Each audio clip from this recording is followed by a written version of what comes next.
Hello and welcome to this very special Spring 2025 edition of the video lectures on history of the English language, where today we're going to work with your pet peeves to talk about a few interesting processes, because pet peeves tell us some important things about language. They can illustrate things like linguistic levels and language attitudes, and also some things about how languages change over time.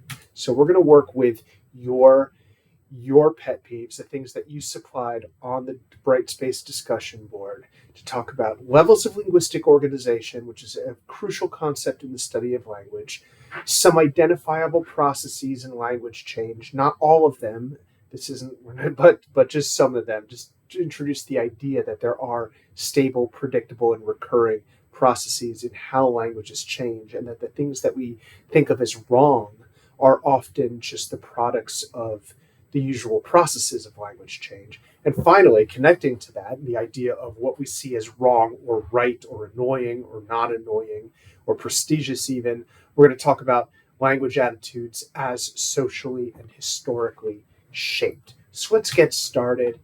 First, let's talk about how linguists view language. Just as natural scientists break down the material world into different levels of organization, from the subatomic to the cosmological, with like chemistry and mechanics in the middle, linguists break down the study of language from the smallest units to the largest organizational patterns. And the smallest units, 99.8% of the time, is phonetics, which is the physical properties of speech sound.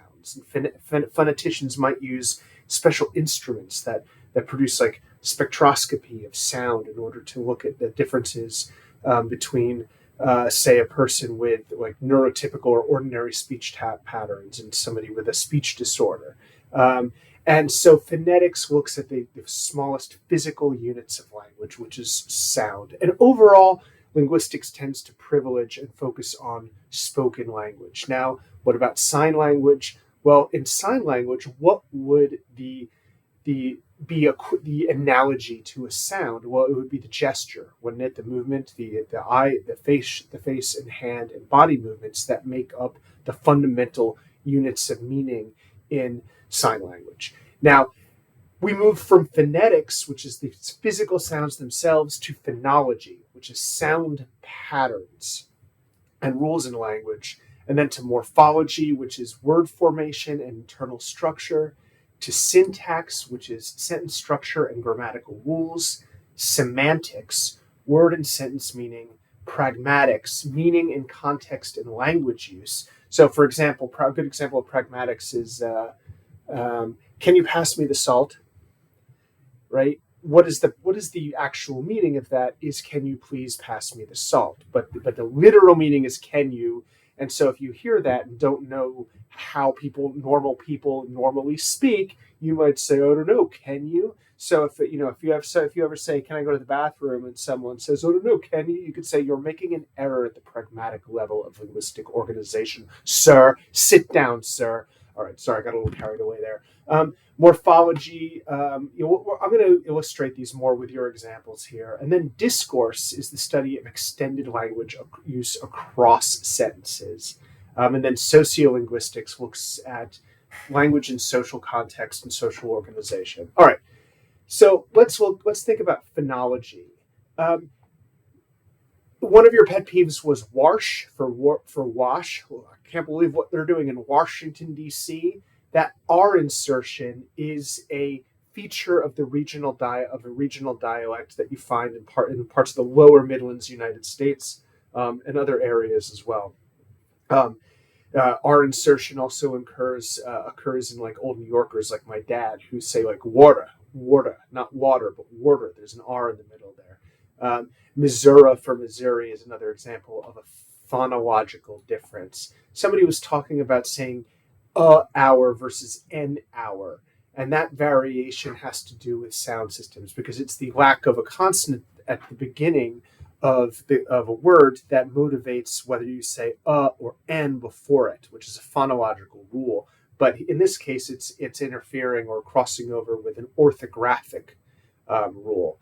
which talks about writing systems, and we'll get to that later. Some of you talked about espresso versus espresso.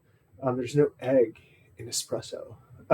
Or escape versus escape, or of course, the most famous one, ask versus ax. All of these are examples of metathesis, where you swap two consonants or two vowel sounds. You say switch position, kind of jump like, biscotti instead of spaghetti. This is a common phonological change over time, and in fact, the original version of the word ask in Old English is axion.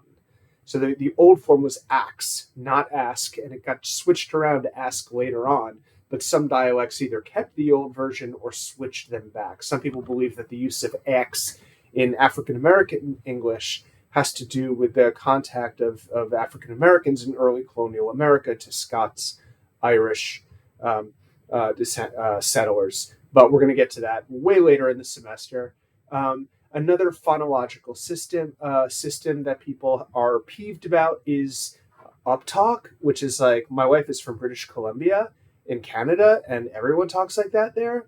And sometimes I find it a little much, like, oh my God, calm down, please. And that is a prosodic feature, a feature of prosody. And prosody is the kind of the pace, the rhythm, the up and down of a speech. And somebody else talked about an influencer accent, like how people talk on TikTok or Reels or whatever.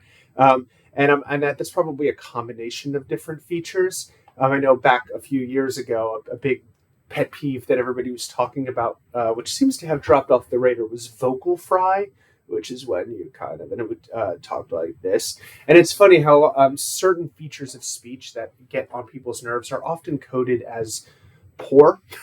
Sometimes they're coded as rural, and sometimes they're coded as female gendered, right? It's like uptalk is an example of something that is associated with feminine speech, and stigmatized or forms of speech that lower people's credibility are often associated with marginal identities or in some way or the other.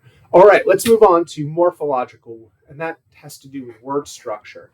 And so, for example, one mistake you might make is the unnecessary S, or as it's called, the grocery store S, or the intrusive S. And this is an example of a language change process that's very common, which is called analogy.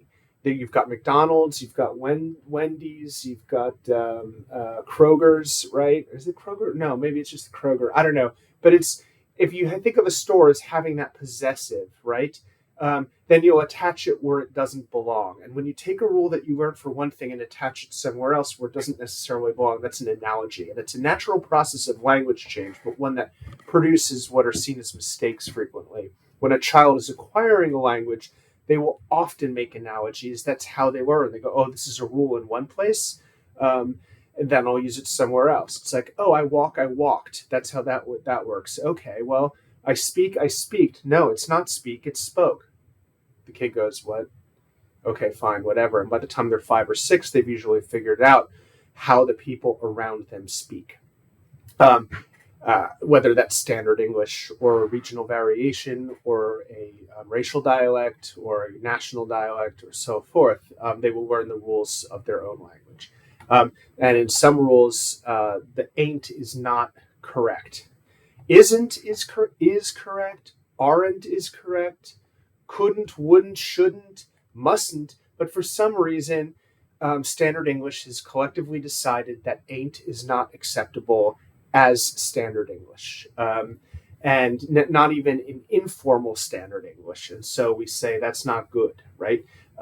Another example of a morphological error or pet peeve is would have, as the way it's spelled, being written as would of or should of, which is a process called reanalysis, where you're taking something you hear and dividing it up or thinking about it differently, and therefore it's coming out in the writing. And it's also an example of grammaticalization, but we'll talk about that later, if at all. It's kind of a more complex linguistic history process.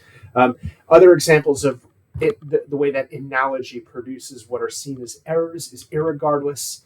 analogy with irrespective and supposedly instead of supposedly, but that is by analogy with a bunch of words that end with ably, right? Regrettably. Syntactic sentence structure, I seen, past participle for the simple past, right? And this is common in Black English and Southern English and other forms. Somebody talked about the third person self reference. Come give you Aunt Sophie a kiss, as my great aunt used to say, or Dr. Doom wills it. The third person self reference is technically an error, I guess, but that's just a funny one, really. Not mentioned in this particular round, but one that often comes up as a syntactic error are double negatives, like I ain't seen nothing, right? Which is technically an error in standard English, but is quite commonly used and is standard in other languages.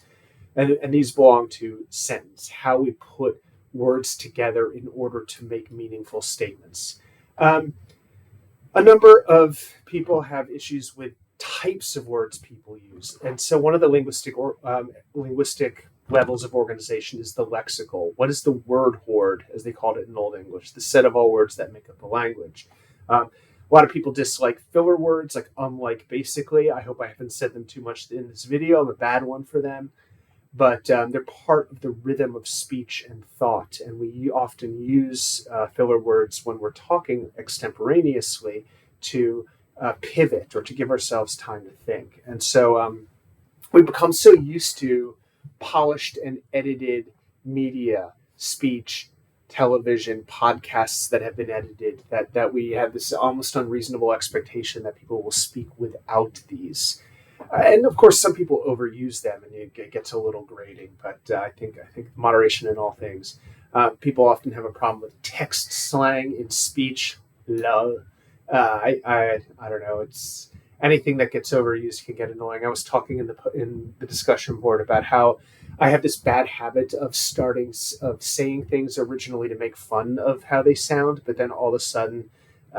I'm saying them. This happened, I think, a blatant example of this was about 10 years ago when I was making fun of the kind of millennial thing of shortening words, like instead of saying totally, saying totes, or instead of saying whatever, saying webs, which originally I was making fun of, and then I was just saying it quite unselfconsciously. I wonder if ironic usage is one of the processes of language change.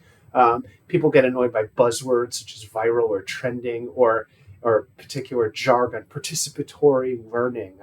In education, we love to talk about outcomes. There's so many outcomes. Anyway, so that's the lexical. And in English, we have the particular issue where our spelling does not always systematically correspond to our speech. And we have tons of different ways of spelling the same things, which creates a lot of opportunities for errors. And without fail, the most popular choice for besides could care less, the most popular choice, which I think would belong to could care less. Would that belong to syntax? I'm not sure. Maybe to pragmatics. But the most popular choice are to and there, which I'm and your, which I'm especially there and your. I do that all the time, especially when I'm like banging out emails in a hurry. And yeah, it feels good to point out other people's mistakes. The Oxford comma, the wall of text without punctuation are both pet peeves that relate to the orthographic level of the language or the written. And that has changed over time, of course. Like in German, correct spelling involves capitalizing common nouns. And we used to do that in English in like the 17th and 18th century, and we stopped. We didn't used to have commas. We used to write without commas up until the 1500s. And so it's interesting that the Oxford comma might be essential or necessary to our writing system when it is a historical accident, because writing is always secondary to speech. It's always representing speech. And so we have come up with rules to try to formalize that and make that predictable, but it's never going to be a perfect correspondence. And it's very interesting that most children have learned to speak their own language correctly by 5 or 6 years old, fairly reasonably well, but won't be able to write very well for at least another 10 years, if ever. Also, there's sociolinguistic and pragmatic considerations. Like, how do we judge the person speaking them based on the forms they use? And one of you talked about how they dislike when somebody who's with a limited vocabulary is seen as lower class. And I've often encountered, I have a tendency to just reach for the biggest word I can find out of instinct, of, on the other side of seeing somebody who uses a big word as being pretentious or condescending. What's interesting about that, too, is that, and I think one of the things that is connected to the history of the English language in that case is that English is one of the largest vocabularies of any language in the world. Perhaps, I think it is the biggest vocabulary. But, there's all those jokes on the internet about how it mugs other languages and stuff like that. But it does. There's a number of historical reasons why it does have such a large vocabulary, which makes it very easy to use words that people don't know, or to not have words available to you that somebody with a different educational experience might expect you to. And this creates social identities and categories of social judgment. And also there are judgments that are made, and this is not unique to English. In every language, people make judgments about people who speak with different regional or class dialects. So some people might really dislike hearing y'all or yins. I really hate I've got a lot of New Yorkers in my family, and they go use, some of the less educated people from Long Island or lower upstate. Hey, use guys eat yet? Ugh. But somebody else might think that, hey, that sounds cool. That sounds like a mafia movie. I don't think it's bad when someone says y'all. I think it's kind of charming. But I'm not from. I think we have a tendency to be the most judgy about the things that are closest to us. One thing that I thought was really interesting was somebody talking about how people reading aloud without accurately reflecting the punctuation, and that and having the wrong rhythm, and the rhythm of speech, the way that we expect the emphasis of words to flow, is an element of language that belongs to phonology called prosody. So there's another little word for you. So all of these connect to the broader patterns of language. All of these demonstrate various processes that take place naturally in language change. Mistakes often follow regular patterns, such as metathesis, R insertion, reanalysis, and these connect to broader patterns of language change that I'm going to talk about in this class, and we're going to explore together. And all of these pet peeves reflect the social dimensions of language, how the complaints that we have about how people use language reflect the power structures of society, class-based, gender-based, race-based judgments about language, about standard versus vernacular forms. The very idea that there is a standard or single correct version of the language is an attitude produced by the emergence of the nation state in the modern period, basically, and from the emergence of centralizing technologies from print through mass media. So that correctness and speaking well or speaking badly can come to be seen as a sign of who you are. So when we view things as linguistics, we want to think about mistakes as linguistic data. We want to be descriptivist, not prescriptivist. And this allows us to more accurately and open-mindedly explore language variation and change. I hope that you'll remember these levels of linguistic organization, which I think Van Gelderen describes in the textbook as well. And finally, I'm going to conclude with two of my own linguistic pet peeves, not because they're wrong, but because they beautifully illustrate how dialect features can reveal systematic differences in how speakers conceptualize time and causation. So I'm from the Northeast, as I mentioned. And when I moved to Springfield, I found people using whenever and anymore in ways that I had never encountered before. So in the Midlands and Western Pennsylvania, in the Appalachians, and here in the Ozarks, where there's a similar pattern of settlement and ethnic origin, you'll often hear sentences like, "Whenever I graduated high school, I moved to Springfield." Now, as someone from outside these regions, this use of whenever instead of when for a single defined past event initially struck me as bizarre. After all, graduating high school usually only happens once, right? So whenever this usage actually reveals something fascinating to me about how these dialects grammatically mark the relationship between events in a sequence. The whenever here does not mark a repetition like it does in normal English. Whenever I walked my dog, I took an umbrella. Not a repetition here, but the opening of what linguists call a discourse frame. It signals that the speaker is about to tell you about a sequence of related events. Even more interesting to me is the sentence initial anymore. Where I come from, you don't say anymore. I don't do this anymore is what you normally say, right? But here in the Ozarks, people say anymore. Nobody writes letters. This is not standard English. Standard English requires anymore to be used with a negative in references to present or future times. I don't go to movies anymore. But in these dialects, Appalachian, Midlands, Ozarks, it can begin a sentence and mark a contrast between past and present states. It's actually a very efficient innovation. We don't have a single word in standard English that could mark that exact meaning of these days in contrast to the past. These features remind us what sounds wrong to some ears often represent systematic, rule-governed variations that can even fill gaps in the expressive power of the standard dialect. So the next time you find yourself annoyed by a usage or a pronunciation, be curious. Ask yourself, what linguistic pattern might this represent? What social factors influence my reaction? And most intriguingly, what might this tell us about how different communities organize their experience of the world through language? These are the questions that drive linguistic analysis, and these are questions that I want us to keep at the forefront as we explore English's history throughout this course. Thanks for giving me some data to put all this together for you. If you have questions, email me, go into the course Q&A, or and if you're listening and you're just some rando who's not in this class, then feel free to drop them in the comments section in the YouTube too.